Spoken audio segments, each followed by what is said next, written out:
Hello दोस्तों, कहानी की इस नई सीरीज़ में हम लेकर आए हैं आपके लिए एक और नई कहानी। मैं इस कहानी में एक लड़के का रोल निभा रही हूँ। मैं दोस्त की बहन की शादी में गया तो वहाँ दोस्त की गर्लफ्रेंड से मुलाकात हुई। मैंने दोस्त और उसकी गर्लफ्रेंड के अंदर की सीन भी देखी, वीडियो भी बना ली। दोस्तों, मेरा नाम पीयूष है। मैं पटना का रहने वाला हूँ और दिल्ली में नौकरी करता हूँ। मेरे साथ ये घटना कुछ समय पहले मेरे दोस्त की बहन की शादी में हुई थी। वह जुलाई 2022 का महीना था। कोरोना के बाद धीरे धीरे सब कुछ खुल गया था। उसी समय पटना में मेरे दोस्त की बहन की शादी थी।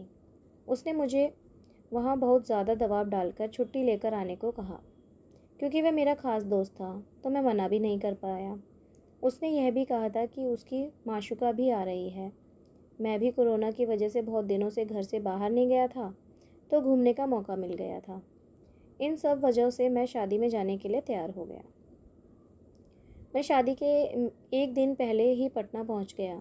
जब मैं पहुंचा तो पता चला कि मेरे दोस्त की गर्लफ्रेंड पूनम, जो पटना के एक गांव में रहती है, वह अभी आने वाली थी। करीब 1 घंटे बाद वह आ गई।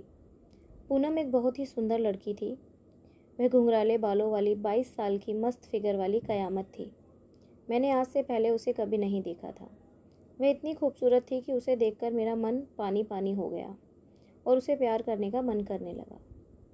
उस दिन सब काम खत्म होने के बाद मैं खाना खाकर फारिग हुआ और अधिक गर्मी की वजह से छत पर सोने के लिए चला गया। रात में करीब 2 बजे मुझे कुछ आहट सी हुई। मैंने धीरे से आंखें खोली तो देखा कि राहुल पूनम को लेकर छत पर बने एक कमरे में ले जा रहा है।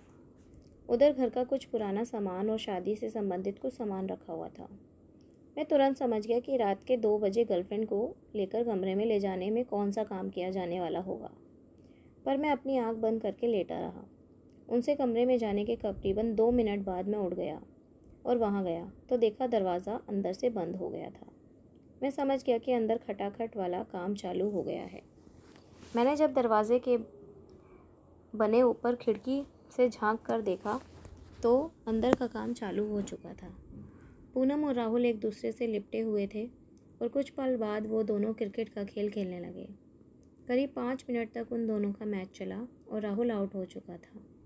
राहुल के इतनी जल्दी आउट होने के कारण शायद पूनम पूरी तरह से संतुष्ट नहीं थी और उन दोनों में कहासुनी होने लगी।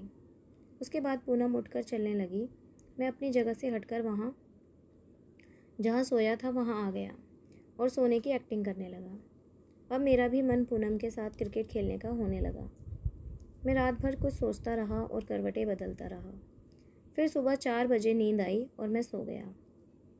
अब मैं मौके की तलाश में लग गया कि उस दिन रात में शादी थी और शादी में पूनम ने लहंगा पहना हुआ था और वह कयामत लग रही थी। वरमाला होने के बाद मैंने भी खाना आदि खा लिया और कपड़े बदलने के लिए जाने लगा, क्योंकि रात की बाकी रस्मों भी होनी थी जिसमें मुझे उपस्थित रहना था। पूनम ने राहुल से कहा, तुम साथ में चलो, बीच में रास्ते में अंधेरा है, मुझे डर लग रहा है। राहुल ने कहा, तुम पीयूष के साथ में लेती जाओ, मुझे यहाँ पर काम है। मैं भी तुरंत तैयार हो गया। रास्ते में काफ़ी अंधेरा था तो कुछ कुत्ते भी भौंक रहे थे। कुत्तों से डर के पूनम अचानक मेरे पास आकर चिपक गई। मैंने भी मौका देखकर उसे स्पर्श कर दिया। वह गुस्से में बोली, ये क्या बदतमीज़ी है। मैंने कहा, ये तो कुछ नहीं, मैंने तो कल रात को सपने में न जाने क्या क्या देखा। वह अनजान बनती हुई बोली, तुमने ऐसा क्या देखा है। मैंने अपना मोबाइल निकालकर उसे उसकी कल वाली वीडियो दिखा दी। वह बोली, इसे डिलीट करो। मैंने कहा, हाँ डिलीट हो जाएगी, लेकिन मुझे क्या मिलेगा। पूनम कुछ नहीं बोली और घर की ओर चलने लगी। मैं धीरे धीरे उसके पीछे चलने लगा और वह घर आ गई और कमरे में कपड़े बदलने के लिए चली गई। फिर अचानक से उसने कमरे में आवाज़ दी, पीयूष 1 मिनट अंदर आना। मैं जब अंदर पहुंचा तो वह लहंगे में थी। मैंने पूछा, हाँ बोलो, क्या काम है, तुम्हें क्या चाहिए। मैंने कहा, मुझे और क्या चाहिए। पूनम बोली, अगर तुम्हें वह मिल जाए तो वह तुम वीडियो डिलीट कर दोगे। मैंने बोला, हाँ कर दूँगा। वह बोली, तुम्हें मेरे साथ जो करना है कर सकते हो। मैंने कहा, ज़रा प्यार से कह देती तो मुझे भी अच्छा लगता। पूनम बोली, तुम कल मेरे साथ चलो, वहाँ पर मेरे दोस्त का कमरा है, वहाँ पर तुमको मेरे साथ जो भी करना है कर लेना। उसके बाद मैं बोला, चलो अब चलते हैं। उसने कहा, ओके तुम बाहर जाओ, मैं जल्दी से तैयार होकर आती हूँ, वरना सबको शक हो जाएगा। मैं बाहर आकर खड़ा हो गया वह 5 मिनट बाद तैयार होकर बाहर आ गई और मैं उसके हाथ में हाथ डाला और उसके साथ वापस शादी वाली जगह के लिए चल दिया। वह कहने लगी, तुम सच में बहुत मुझे पसंद आए। मैंने उसके हाथ को दबाकर उसे थैंक्स कहा और कुछ ही देर में हम दोनों शादी के पंडाल में आ गए। शादी के दूसरे दिन मैं फ्री हो गया था तो मैंने पूनम की तरफ देखा तो उसने मुझसे कहा, तुम पहले यहाँ से निकल जाओ। मैंने कहा फिर? उसने अपना नंबर देते हुए कहा कि तुम मुझे दोपहर 1 बजे पटना बस स्टॉप पर मिलना। मैंने कहा ठीक है। सवेरे 10 बजे मैं अपने दोस्त के घर से निकल गया और पटना जाकर इंतज़ार करने लगा। मैं ये भी सोच रहा था कि पता नहीं वह आएगी या नहीं, ऐसा ना हो उसने मुझे चूतिया बना दिया हो। मगर कहीं ना कहीं मेरे दिल में खुशी भी थी कि एक ही रात में पूनम मुझे चाहने लगी है और वह मुझसे मिलने ज़रूर आएगी। मैं यही सब सोचता रहा और बस अड्डे के पास एक होटल में जाकर सो गया। रात की नींद पूरी होने कर लेने के बाद मैं करीब 3 बजे उठा और पूनम के आने का इंतज़ार करने लगा। करीब 3:30 पूनम का फ़ोन आया। उसने मुझसे कहा, कुछ पैसे निकाल कर रखे रहो, मैं आ रही हूँ, रास्ते में हूँ। मैंने पूछा कितने पैसे? तो उसने कहा, मेरे लिए क्या कर सकते हो? मैं सोच में पड़ गया। मैंने कहा, जो तुम बोलो। उसने कहा, चलो ठीक है, ज़्यादा नहीं, सिर्फ 10,000 ही निकाल कर रख लो, मुझे कुछ शॉपिंग करनी है।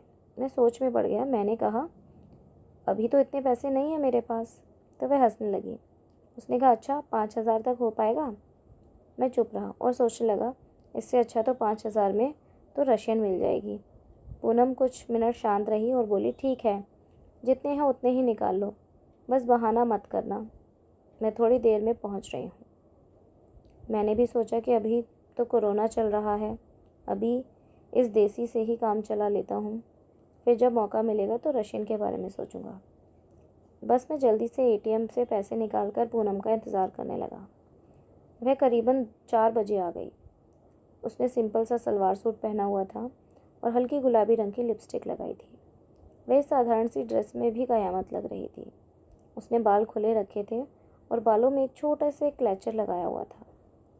उसे देखकर मेरे दिल में तनाव बढ़ गया था और मुझसे अब कंट्रोल नहीं हो रहा था। अंदर ही अंदर मुझे खुशी भी हो रही थी कि अभी कुछ देर ये मेरी होने वाली है।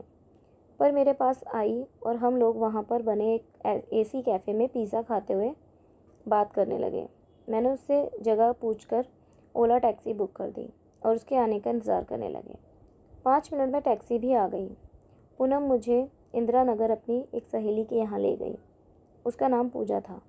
जब हम पूजा के यहाँ कमरे पर पहुँचे तो उसने पूजा से कहा, यह मेरा फ्रेंड है, अभी थोड़ी देर में चला जाएगा। पूजा हम लोगों के लिए कोल्ड ड्रिंक लेने अंदर चली गई।